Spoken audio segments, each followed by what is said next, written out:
Hello friends, superb സ്പോട്ട്ലൈനിൻ്റെയും LNGയുടെയും ചെറിയൊരു comparison വീഡിയോയിലേക്ക് എല്ലാവർക്കും സ്വാഗതം. സ്പോട്ട്ലൈൻ എന്ന് പറയുന്നത് സൂപ്പർബിൻ്റെ ബേസ് വേരിയൻ്റ് ആണ്. സൂപ്പർബിൻ്റെ രണ്ട് വേരിയൻസ് ആണ് വരുന്നത്, സ്പോട്ട്ലൈനും LNGയും. സ്പോട്ട്ലൈനെ കുറിച്ച് ഒറ്റ വാക്യത്തിൽ പറയുകയാണെങ്കിൽ ഒക്ടാവിയ VRSൻ്റെയും സൂപ്പർബ് LNGയുടെയും ഒരു മിക്സാണ് സൂപ്പർബ് സ്പോട്ട്ലൈൻ. അങ്ങനെ പറയാൻ കാരണം എന്താണെന്ന് വെച്ചാൽ ഇതിന് VRSൻ്റെ സെയിം എഞ്ചിനാണ് വരുന്നത്. പിന്നെ ഇതിൻ്റെ ഇൻറ്റീരിയർ കാണുമ്പോഴത്തേക്കും നമുക്ക് VRSനെ ഓർമ്മ വരും. അപ്പോൾ നമുക്ക് ഇതിൻ്റെ ഫുൾ വാക്ക് അറൗണ്ട് റിവ്യൂയിലേക്ക് കിടക്കാം. LNGയും സ്പോട്ട്ലൈനും തമ്മിൽ നന്നായിട്ട് ഡിസ്റ്റിങ്വിഷ് ചെയ്തിട്ടുണ്ട്. LNGയുടെ എക്സ്റ്റീരിയറിൽ ഒരുപാട് ക്രോം എലമെൻറ്റ്സ് വരുന്നുണ്ടെങ്കിൽ സ്പോട്ട്ലൈനിൻ്റെ എക്സ്റ്റീരിയറിൽ ക്രോമിൻ്റെ ഒരു അംശം പോലും നമുക്ക് കണ്ടുപിടിക്കാൻ പറ്റില്ല. LNGയിൽ ക്രോം കൊടുത്തിരുന്ന എല്ലാ സ്ഥലങ്ങളിലും സ്പോട്ട്ലൈനിൽ വരുമ്പോഴത്തേക്കും ബ്ലാക്ക് കളറാണ് കൊടുത്തിരിക്കുന്നത്. ഗ്രില്ല് ബ്ലാക്കാണ്, ബമ്പറിലൊരു ലൈൻ ഉണ്ടായിരുന്നത് ബ്ലാക്ക് ആക്കിയിട്ടുണ്ട്. എക്സ്റ്റീരിയർ റിയർ വ്യൂ മിറർ ബ്ലാക്കാണ്. റണ്ണിങ് ബോർഡിൻ്റെ അവിടെ ഒരു ലൈൻ കൊടുത്തിട്ടുണ്ട്, അതും ബ്ലാക്കാണ്. വിൻഡോസിൻ്റെ ഫ്രെയിം ബ്ലാക്കാണ്. ബാക്കിലേക്ക് വരുമ്പോഴത്തേക്കും സ്കോഡ എന്ന് എഴുതിയിരിക്കുന്നതും സൂപ്പർബ് എന്ന് എഴുതിയിരിക്കുന്നതും പിന്നെ രണ്ട് ടൈൽ ലാംപ്സ് കണക്ട് ചെയ്യുന്ന ഒരു ലൈൻ കൊടുത്തിട്ടുണ്ട്, അതെല്ലാം ബ്ലാക്കാണ്. സൂപ്പർബ് എന്ന് ബ്ലാക്കിൽ എഴുതിയിരിക്കുന്നതൊക്കെ കാണാനൊരു പ്രത്യേക ലുക്കാണ്. പിന്നെ ഇതിൽ ബാക്കിലൊരു ഡെക്ലിറ്റ് സ്പോയിലർ കൊടുത്തിട്ടുണ്ട്, അത് സ്പോട്ട്ലൈനിന് മാത്രം വരുന്നൊരു കാര്യമാണ്. 17 ഇഞ്ച് ആന്ത്രസൈറ്റ് അലോയ് വീൽസാണ് വരുന്നത്.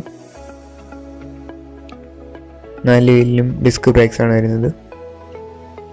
പാനോരമിക് സൺറൂഫ് വരുന്നുണ്ട്. ഫ്രണ്ട് ഫെൻഡറിൽ ഒരു സ്പോട്ട്ലൈനിൻ്റെ ഒരു ബാഡ്ജിങ് കൊടുത്തിട്ടുണ്ട്. പിന്നെ ഇതിൻ്റെ മറ്റൊരു പ്രധാനപ്പെട്ട കാര്യം എന്താണെന്ന് വെച്ചാൽ ഇതിൻ്റെ ലൈറ്റിംഗ് ആണ്.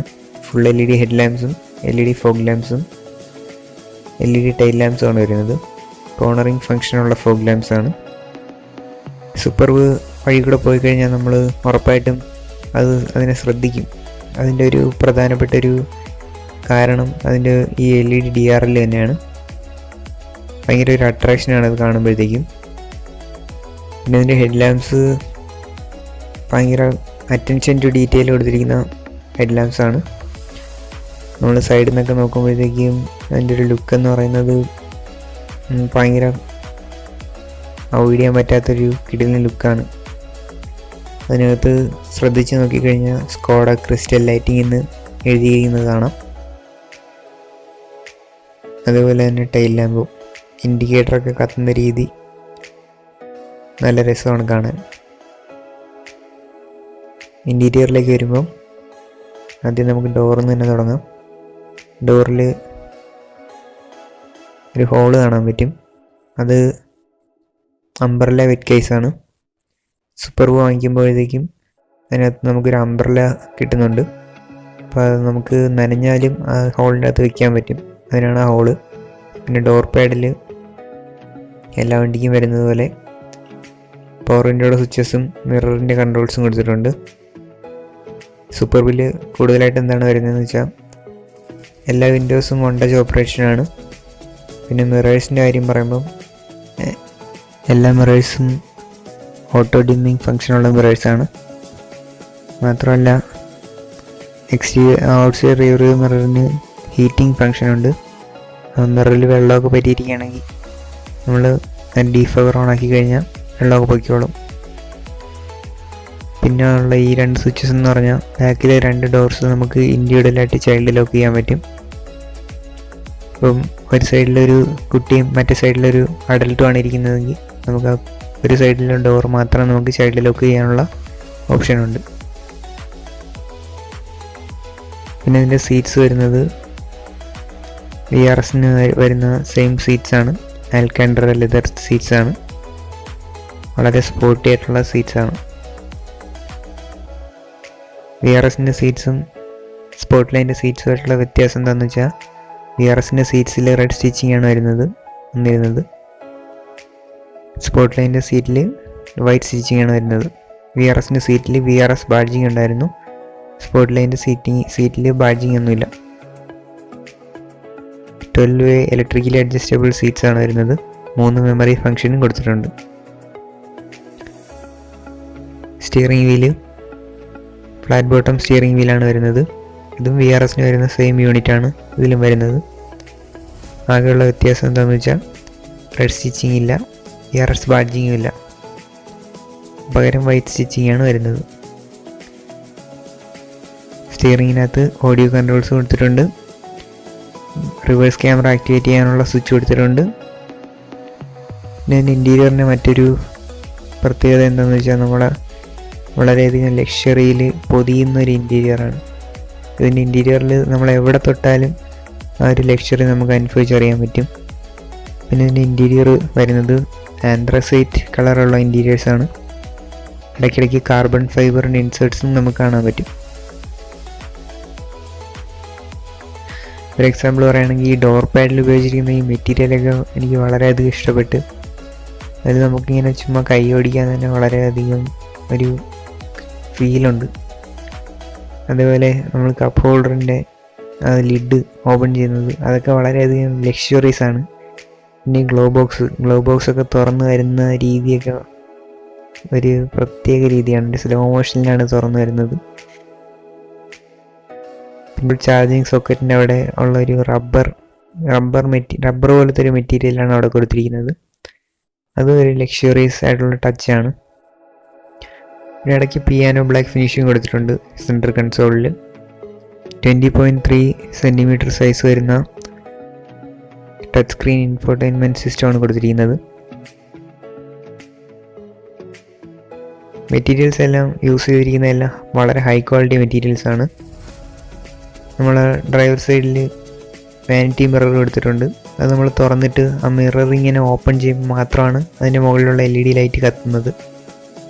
എല്ലാം മൊത്തത്തിലൊരു ലക്ഷറിയാണ്.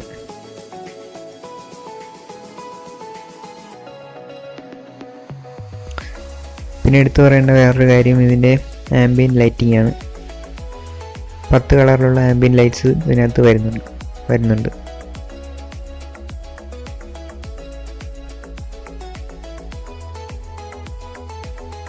പിന്നെ ഇതിൻ്റെ ഇൻഫോർടൈൻമെൻറ്റ് സ്ക്രീൻ വഴി നമുക്ക് ഈ വണ്ടിയുടെ ഒട്ടുമിക്ക എല്ലാ സെറ്റിങ്സും നമുക്ക് ഇൻഫോർടൈൻമെൻറ്റ് സ്ക്രീൻ വഴി കൺട്രോൾ ചെയ്യാൻ പറ്റും. പിന്നെ മറ്റൊരു കാര്യം ഇതിൻ്റെ വിർച്വൽ കോക്ക്പിറ്റാണ്. VRSന് വരുന്നത് പോലെ തന്നെ ഇതിനും വിർച്വൽ കോക്ക്പിറ്റാണ് വരുന്നത്. ഇതിലും നമുക്ക് നമ്മളെ ഇഷ്ടത്തിനനുസരിച്ച് നമുക്ക് വിർച്വൽ കോക്ക്പിറ്റ് കോൺഫിഗർ ചെയ്യാൻ പറ്റും. ഇതിനകത്ത് എന്തൊക്കെയാണ് കാണിക്കേണ്ടതെന്ന് നമുക്ക് തിരഞ്ഞെടുക്കാൻ പറ്റും. ബാക്ക് സീറ്റിലേക്ക് വരുമ്പോഴത്തേക്കും വളരെയധികം ലക്ഷറിയസും വളരെയധികം കംഫർട്ടബിളും വളരെ സ്പേഷ്യസും ആയിട്ടുള്ള ബാക്ക് സീറ്റ്സാണ് സൂപ്പർബിന് വരുന്നത്. ബാക്ക് സീറ്റ്സാണ് സൂപ്പർബിൻ്റെ മെയിൻ, അത് എല്ലാവർക്കും അറിയാമല്ലോ. അതുകൊണ്ട് തന്നെ വളരെയധികം സ്പേഷ്യസ് ആണ്. നമ്മളെ വീട്ടിലെ സോഫയിലിരിക്കുന്ന പോലെ തന്നെ അത് അത്രയ്ക്കധികം സ്പേസൊക്കെ ആവശ്യത്തിലധികം ഉണ്ട്. മാത്രമല്ല ബാക്കിൽ സൺബ്ലൈൻഡും റിയർ വിൻഡ് സ്ക്രീനിൽ സൺബ്ലൈൻഡും 2 വിൻഡോസിലും സൺബ്ലൈൻഡ് കൊടുത്തിട്ടുണ്ട്. സൺബ്ലൈൻഡ് എല്ലാം മാനുവലാണ്.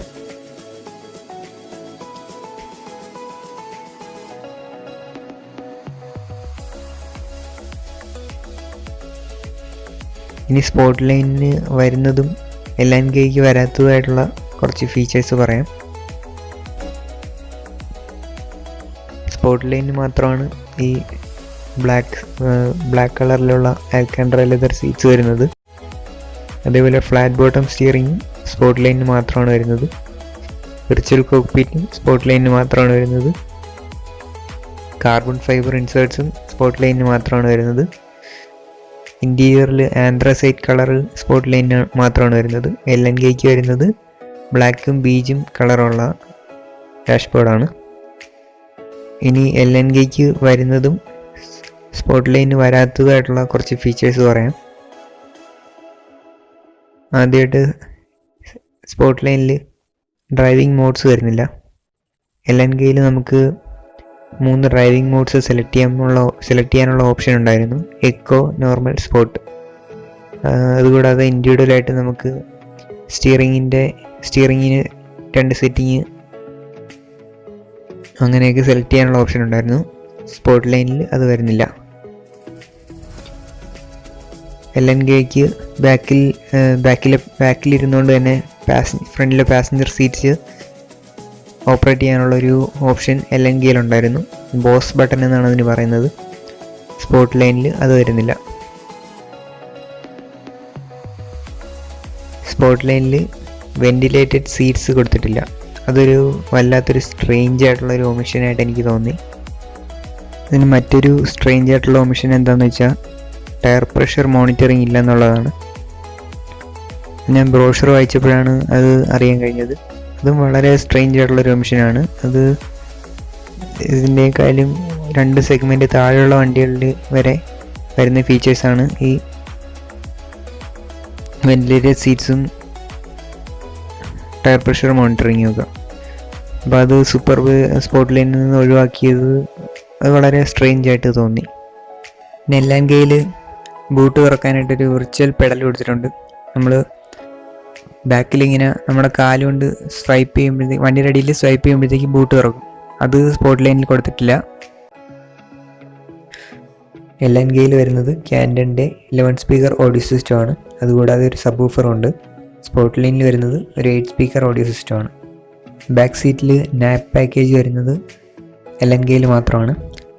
നാപ്പ് പാക്കേജ് എന്ന് വെച്ചാൽ ഈ ഹെഡ് റെസ്റ്റിൻ്റെ സൈഡിലുള്ള ഈ ഇങ്ങനെ ഉറങ്ങാൻ നേരത്ത് വലിച്ചിടാൻ പറ്റുന്ന 2 സാധനങ്ങളാണ്. അതാണ് നാപ്പ് പാക്കേജ് എന്ന് പറയുന്നത്. അത് സ്പോർട്ട് ലൈനിൽ വരുന്നില്ല. സ്പോർട്ട് ലൈനും LNGയും തമ്മിലുള്ള എക്സ്റ്റീരിയർ ഡിഫറൻസസ് പറയുകയാണെങ്കിൽ സ്പോർട്ട് ലൈനിൽ ബ്ലാക്ക് വന്നിരുന്ന എല്ലാ സ്ഥലങ്ങളിലും LNGയിൽ വരുമ്പോഴത്തേക്കും ക്രോമാണ് വരുന്നത്. അതാണ് മെയിനായിട്ട് പറയേണ്ട ഡിഫറൻസ്. LNGയിൽ ഡ്യുവൽ ടോൺ അലോയ് വീൽസ് ആണ് വരുന്നത്. സ്പോർട്ട് ലൈൻ പേഴ്സണലി എനിക്ക് വളരെയധികം ഇഷ്ടപ്പെട്ടൊരു വണ്ടിയാണ്. ശരിക്കും പറഞ്ഞാൽ LNGയേക്കാളും കൂടുതലായിട്ട് എനിക്ക് ഇഷ്ടപ്പെട്ടത് സ്പോർട്ട് ലൈനാണ്. നമ്മളുമായിട്ട് ഒരു ഇമോഷണലി കണക്റ്റ് ആവുന്ന ഒരു വണ്ടിയാണെന്ന് എനിക്ക് ഭയങ്കരമായിട്ട് ഫീൽ ചെയ്തു. അതിൻ്റെ ഒരു കാരണം എന്താണെന്ന് എനിക്കറിയില്ല. സൂപ്പർബിൻ്റെ സേഫ്റ്റി ഫീച്ചേഴ്സ് പറയുകയാണെങ്കിൽ 8 എയർ ബാഗ്സ് വരുന്നുണ്ട്, ഇലക്ട്രോണിക് സ്റ്റെബിലിറ്റി കൺട്രോൾ വരുന്നുണ്ട്, ഇലക്ട്രോണിക് ഡിഫറൻഷ്യൽ ലോക്ക് വരുന്നുണ്ട്. അതായത് ഹാർഡ് കോർണറിങ് ഒക്കെ ചെയ്യുന്ന സമയത്ത് ഹെൽപ്പ് ചെയ്യുന്നൊരു ഫീച്ചറാണ് ഇലക്ട്രോണിക് ഡിഫറൻഷ്യൽ ലോക്ക്. ബാക്കി എല്ലാ ഫീച്ചേഴ്സും സ്പോർട്ട് ലൈനും LNGയ്ക്കും സെയിം സേഫ്റ്റി ഫീച്ചേഴ്സാണ് വരുന്നത്. LNGയിൽ ആകെ അധികമുള്ള ഒരു ഫീച്ചർ എന്ന് പറഞ്ഞാൽ IBUS ഫാറ്റിഗ് അലർട്ട് എന്ന് പറയുന്നൊരു ഫീച്ചർ വരുന്നുണ്ട്. ഡ്രൈവർ ഫുള്ളി അറ്റൻറ്റീവ് അല്ലെന്ന് വണ്ടി സെൻസ് ചെയ്തിട്ട് ഡ്രൈവറിന് ഉറക്കം വരെ വരുന്ന അങ്ങനെ എന്തെങ്കിലും വണ്ടി സെൻസ് ചെയ്ത് കഴിഞ്ഞാൽ വണ്ടി ബീപ്പ് സൗണ്ട് ഉണ്ടാക്കുകയും ഇൻസ്ട്രുമെൻറ്റ് ക്ലസ്റ്ററിൽ വാർണിംഗ് ലൈറ്റ് കാണിക്കുകയും ചെയ്യും. അതാണ് IBUS ഫാറ്റിഗ് അലർട്ട് എന്ന് പറയുന്ന ഫീച്ചർ. അത് LNGയിൽ മാത്രമേ വരുന്നുള്ളൂ. ഇതിൻ്റെ എൻജിൻ വരുന്നത് 2 ലിറ്റർ ടർബോ ചാർജ്ഡ് പെട്രോൾ എഞ്ചിനാണ്. 190 bhp പവറും 320 Nm ടോർക്കുമാണ് ഈ എഞ്ചിൻ പ്രൊഡ്യൂസ് ചെയ്യുന്നത്. അപ്പോൾ ഇത് അത്യാവശ്യം നല്ല പവർഫുള്ളാണ്. 0 to 100 എത്താൻ വേണ്ടി 7.5 seconds മതിയാവും. ടോപ്പ് സ്പീഡ് ഏകദേശം 240 km/h വരും. ലക്ഷറിയും കംഫർട്ടും അതേപോലെ നല്ല പവറും ഉള്ളൊരു വണ്ടിയാണ് സ്കോഡ സൂപ്പർബ്. അതിൽ തന്നെ ഈ 2 വേരിയൻസിൽ ഈ LNG വേരിയൻറ്റ് എയിം ചെയ്യുന്നത് വളരെയധികം ലക്ഷറിയും ഒക്കെ ആഗ്രഹിക്കുന്ന, ഇപ്പം മൃണാൾ ഭായിയുടെ റിവ്യൂ കണ്ടിട്ടുണ്ടെങ്കിൽ അറിയാൻ പറ്റും. അതിൽ പറയുന്നുണ്ട് 35 വയസ്സിന് മുകളിലുള്ള ആൾക്കാരായിരിക്കും കൂടുതലും LNG ഈ സൂപ്പർബ് എടുക്കാൻ സാധ്യത കൂടുതലെന്ന്. അപ്പം അതിൽ ഈ സ്പോർട്ട് ലൈൻ വേരിയൻറ്റിൻ്റെ ഒരു പ്രത്യേകത എന്ന് പറഞ്ഞാൽ കുറച്ചുകൂടി യൂത്ത്ഫുള്ളാണ്. പിന്നെ സ്കോഡ കുറേ ഫീച്ചേഴ്സൊക്കെ ഒഴിവാക്കിയിട്ട് കഷ്ടപ്പെട്ട് അതിൻ്റെ വില 29.99 ലക്ഷം രൂപയിലാണ് ഷോറൂം പ്രൈസ് വന്ന് നിൽക്കുന്നത്. ഓൺ റോഡ് വരുമ്പോഴത്തേക്കും സ്പോർട്ട് ലൈനിന് 38 ലക്ഷം രൂപ വരും, LNGയ്ക്ക് 41 ലക്ഷം രൂപ വരും.